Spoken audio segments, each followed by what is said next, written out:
लक्ष्मण की रहस्यमयी गाथा। अयोध्या का राजमहल हमेशा से ही शांति और सुख का प्रतीक रहा है, परंतु कभी कभी इसके पीछे छिपी गहराइयों में कुछ अदृश्य शक्तियां कार्यरत होती हैं। ये कहानी राम, सीता और लक्ष्मण के वनवास के समय की है। एक ऐसी घटना जो रामायण के मूल कथा से अज्ञात रही। वनवास के दौरान राम, सीता और लक्ष्मण पंचवटी में निवास कर रहे थे। एक रात जब चारों ओर घना अंधकार और सन्नाटा था, लक्ष्मण को अचानक एक अनजाना आभास हुआ। उसकी आंखें तेजी से खुली और उसने अपने चारों ओर देखा। राम और सीता गहरी नींद में थे, लेकिन उसे कुछ अनहोनी का संकेत मिला। लक्ष्मण को लगा कि कोई शक्तिशाली अदृश्य शक्ति उसे अपनी ओर खींच रही है। पहले तो उसने इसे नजरअंदाज किया, परंतु धीरे धीरे वह शक्ति उसे पूरी तरह जकड़ने लगी। उस रात पहली बार लक्ष्मण को ऐसा लगा कि कोई उसकी हर गतिविधि पर नजर रख रहा है। उसकी छाया भी विचलित हो रही थी।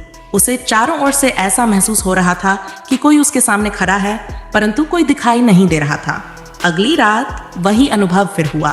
इस बार उस अदृश्य शक्ति ने उसे जंगल के अंदर जाने के लिए मजबूर किया।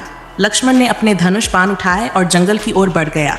हर कदम पर उसे ऐसा लग रहा था कि कोई उसे खींच रहा है। उसका हृदय धड़कने लगा, परंतु वह अपने कर्तव्य से पीछे नहीं हटा। जंगल के बीचों बीच एक पुरानी टूटी फूटी कुटिया दिखाई दी। लक्ष्मण को उस कुटिया के अंदर जाने की अनजानी इच्छा हुई। जैसे ही वह अंदर गया, वहां उसे एक विचित्र दृश्य दिखा। वहां एक बूढ़ी स्त्री बैठी थी, जिसका चेहरा घूंघट से ढका हुआ था। उसकी आंखें किसी गहरे रहस्य को छुपाए हुए थीं। वह स्त्री धीरे से बोली, लक्ष्मण, क्या तुमने कभी सोचा है कि तुम्हारी अयोध्या में सुरक्षा के लिए तुमने जो रक्षा रेखा खींची थी, वह तुम्हारे लिए ही क्यों बनी?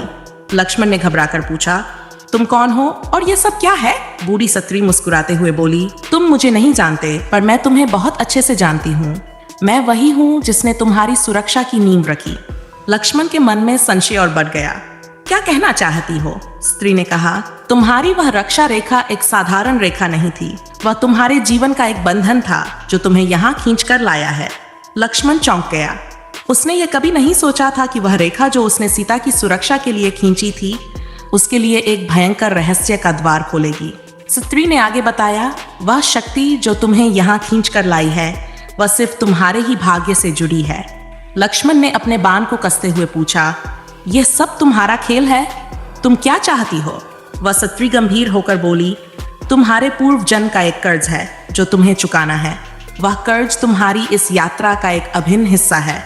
लक्ष्मण ने स्त्री की बातों को गंभीरता से सुना, परंतु कुछ समझ नहीं पा रहा था।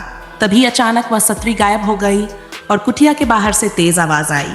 लक्ष्मण तेजी से बाहर निकला और देखा कि चारों ओर जंगल में आग लग गई है। उसे महसूस हुआ कि उसे फंसाया गया है।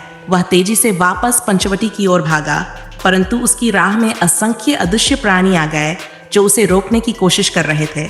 लक्ष्मण ने अपने धनुष से बाण चलाए, परंतु वे प्राणी सिर्फ धुएं की तरह गायब हो जाते और फिर से प्रकट हो जाते।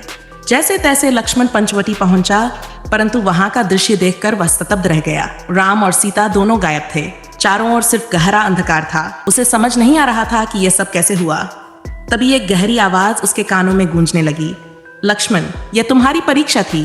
तुम्हें अपने भाग्य का सामना करना है। लक्ष्मण ने पूरी शक्ति से उस आवाज का पीछा किया और एक बड़ी चट्टान पर पहुंचा। चट्टान के पीछे छिपी गुफा में उसे राम और सीता की परछाई दिखी। परछाइयां उसकी ओर बढ़ने लगीं, परंतु लक्ष्मण ने धैर्य से काम लिया और गुफा के अंदर प्रवेश किया। गुफा के अंदर उसे एक रहस्यमय शिवलिंग दिखाई दिया, जिसके चारों ओर अदृश्य ऊर्जा का प्रवाह था। लक्ष्मण ने ध्यान से देखा और उस शिवलिंग के पास पहुंचते ही सब कुछ सामान्य हो गया। राम और सीता सही सलामत उसके सामने प्रकट हुए।